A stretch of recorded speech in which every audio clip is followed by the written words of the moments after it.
वृक्क उत्सर्जन तंत्र का एक पार्ट है। ठीक, वृक्क एक उत्सर्जी अंग है। उत्सर्जी अंग में और भी अंग हैं, लेकिन वृक्क जो है प्रमुख अंग है। उत्सर्जी अंग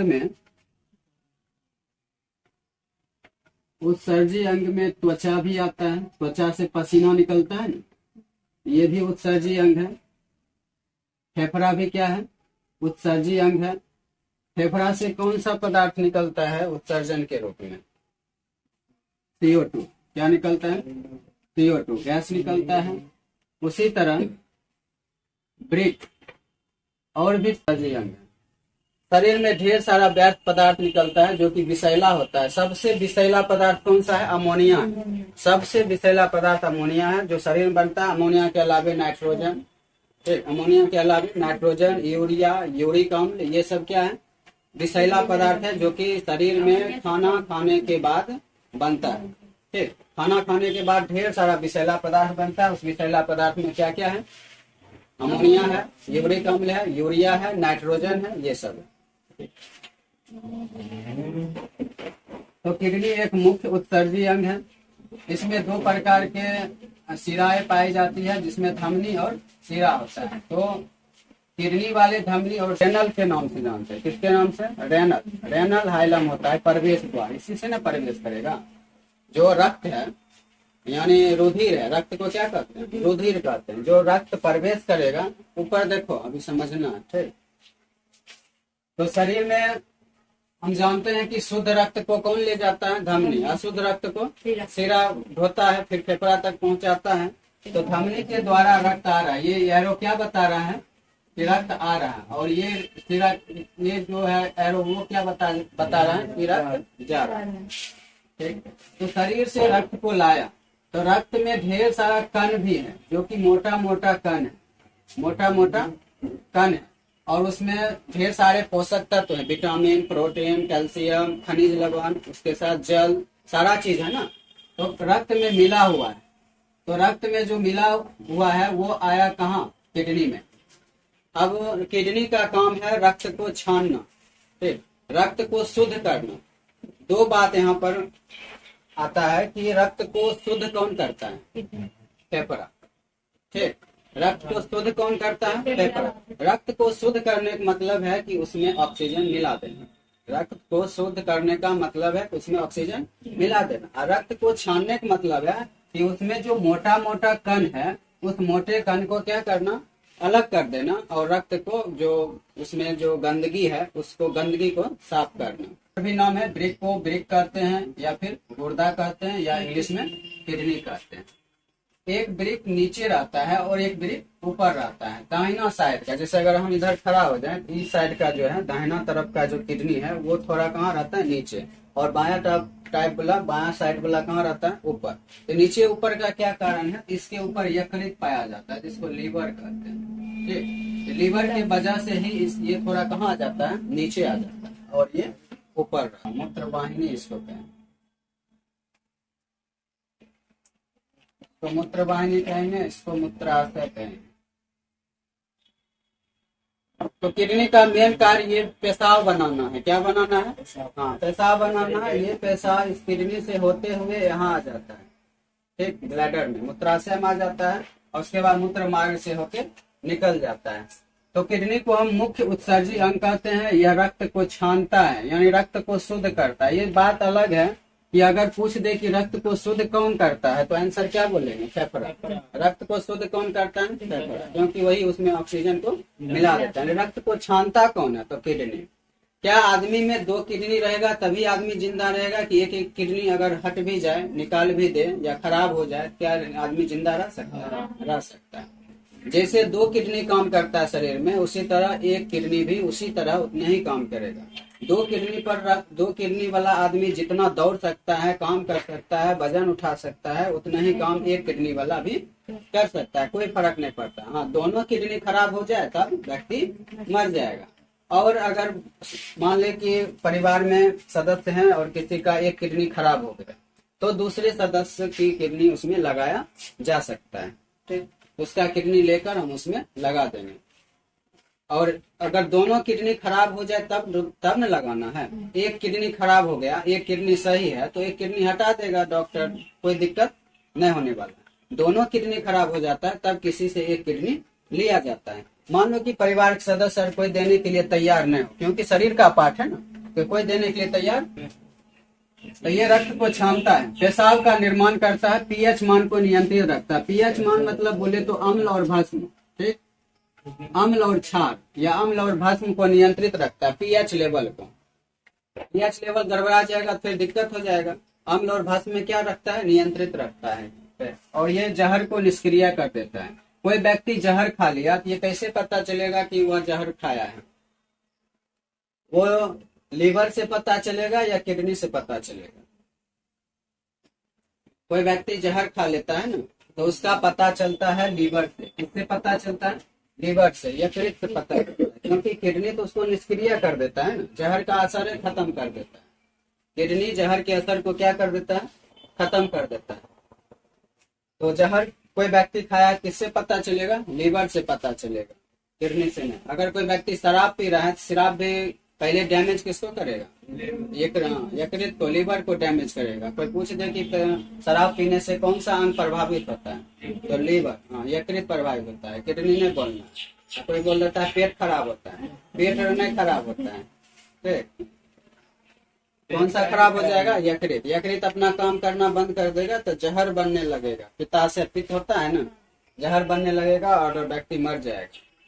तो लीवर खराब हो जाता है। किडनी भी खराब होता है शराब पीने से, लेकिन पहले कौन खराब होगा? यकृत खराब हो जाएगा। यकृत काम करना बंद हो जाएगा तो उनका जहरीला पदार्थ कहाँ जाएगा? किडनी में आ जाएगा। किडनी ज्यादा देर बर्दाश्त नहीं करेगा तो क्या होगा? खराब हो जाएगा, मर जाएगा लोग। तो ये जहर के निष्क्रिय कर देता है, जहर के असर को कम कर देता है। उसके बाद इसकी जो संख्या होती है, कितनी होती है? 2। किडनी 2 होते हैं, या फिर हम बोल सकते हैं कि एक जोड़ा होता है। एक जोड़ा मतलब क्या? 2, संख्या में 2, संख्या में 2, और जोड़ा में पूछे तो एक जोड़ा होता है। इसकी झिल्ली होती है, ये बाहरी झिल्ली जो होता है, ये बाहरी जितना भी अंग है ना, वो सब अंग एक पॉलीथीन में बंद रहता है। पॉलीथीन मतलब बोले तो एक झिल्ली, ठीक। अगर वो बंद नहीं रहेगा तो दूसरे अंग से टकरा जाएगा, या फिर बगल वाला अंग से क्या होगा? रगड़ खाएगा। तो हर अंग को पार्ट में, शरीर में इधर उधर भागे नहीं, इधर उधर डोले नहीं, एक दूसरे से टकराए नहीं, तो सबको एडजस्ट करके अलग अलग झिल्ली में बंद किया गया है। अगर खुला रहेगा तब दिक्कत हो जाएगा ना, तो इसलिए डोले नहीं, वो कूद के नहीं, इसके लिए सबको अलग अलग झिल्ली में क्या कर दिया गया है? बंद कर दिया गया। तो इस झिल्ली का नाम क्या है? पेरिटोनियम झिल्ली है। इसका, इस किडनी का जो बाहरी भाग होता है उसको कॉर्टेक्स कहेंगे, हिंदी में प्रांतस्थ कहेंगे। आंतरिक भाग को मेडुला कहते हैं और हिंदी में अंतस्थ कहते हैं। मतलब इसका जो भाग है, मेडुला है ना, अंदर वाला भाग को क्या कहेंगे? मेडुला यानी अंतस्थ, और ये बाहर वाला जो भाग है उसको क्या कहेंगे? कॉर्टेक्स कहेंगे। यही किडनी को यहाँ पर बनाया गया। और ये जो इसमें जो वेन नली घुसता है अंदर, उस नली को क्या कहते हैं? रेनल हेलम, हाइलम, रेनल हाइलम कहते हैं। तो प्रवेश द्वार को क्या कहते हैं? Renal hilum. ये रेनल हाइलम 2 प्रकार के होते हैं, जिसको एक ब्रिक धमनी और ब्रिक शिरा कहते हैं, रेनल आर्टरी और रेनल वेन कहते हैं। इसके अंदर एक पिरामिड भी होता है। इसके अंदर क्या होता है? पिरामिड होता है। और पिरामिड कितने होते हैं? 15 से 16 पिरामिड होते हैं। पिरामिड का मतलब हो गया कि इसमें इस तरह, इस आकार का बना रहता है। इसकी संख्या कितनी होगी? 15 से 16 होगी। इस तरह के इसमें भरा रहता है पिरामिड। ये आकार अलग हो सकता है, लेकिन समझ जाना इसी तरह का होता है, या फिर ऐसे हो सकता है।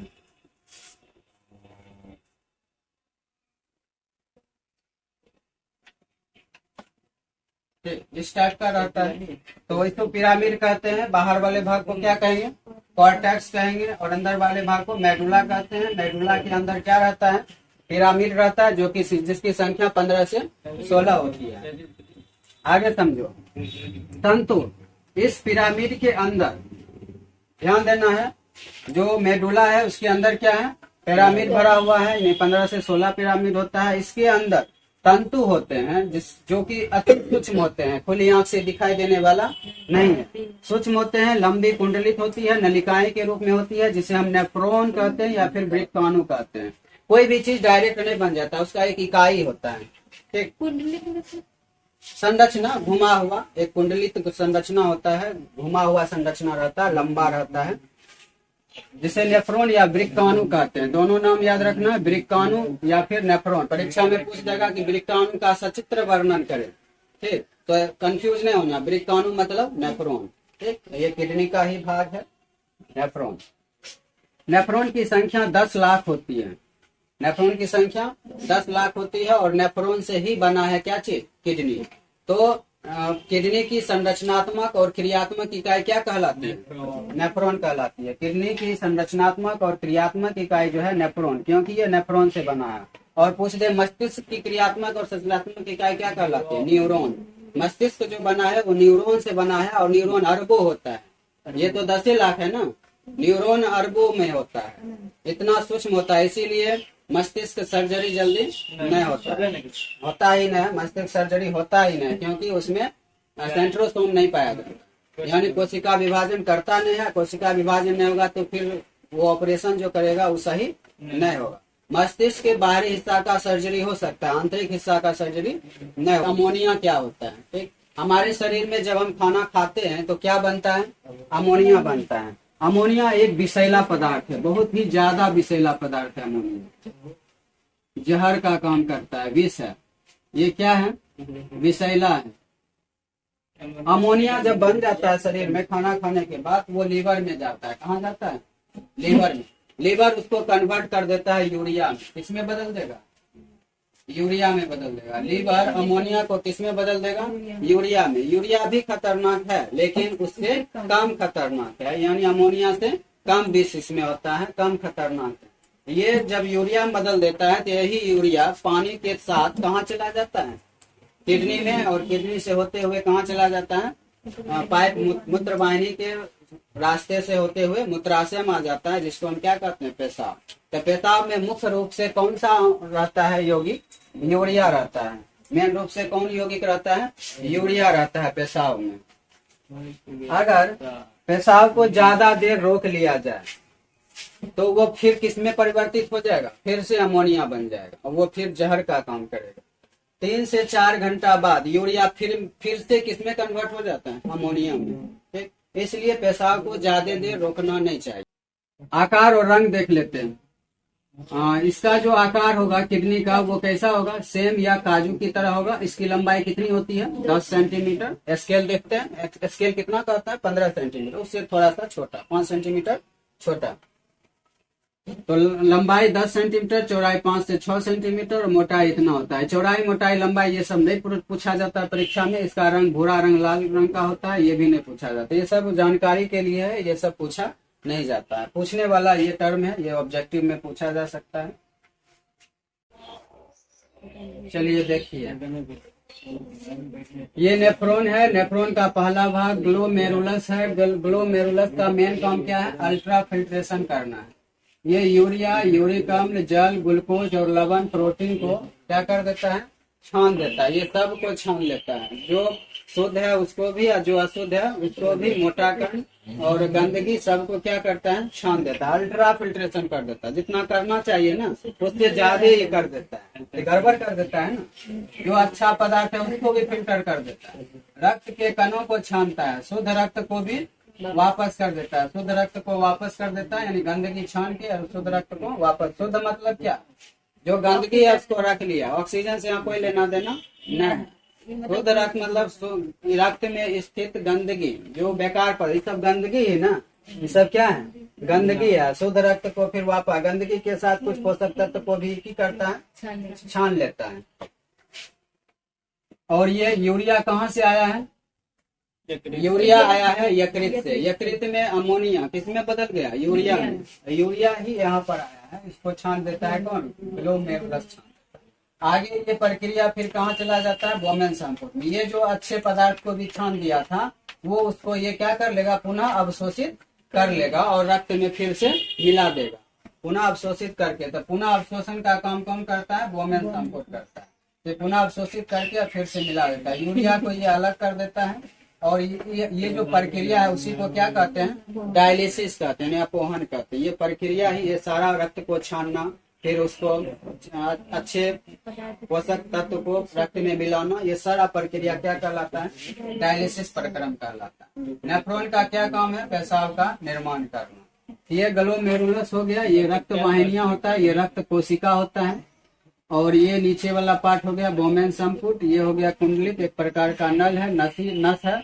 और इसमें दो भाग, पतला पतला नस, हैंडले का अधिरोही चाप और हैंडले का अवरोही चाप। मूत्र में जो है यूरिया का परसेंटेज कितना होता है? 2% होता है। और यूरिया जो होता है वो एमिनो अम्ल से, यानी प्रोटीन और एमिनो अम्ल की अभिक्रिया के दौरान क्या बनता है? यूरिया का निर्माण होता है। 3 नंबर, यूरिया का पीला रंग जो होता है, मूत्र का पीला रंग, वो किसके कारण होता है? यूरोक्रोम के कारण होता है। ये तो हो गया मानव शरीर में पाए जाने वाले नेफ्रॉन और उसकी प्रक्रिया के अनुसार जो जो प्रक्रम होता है, जो प्रक्रिया है, वो सारा हो गया।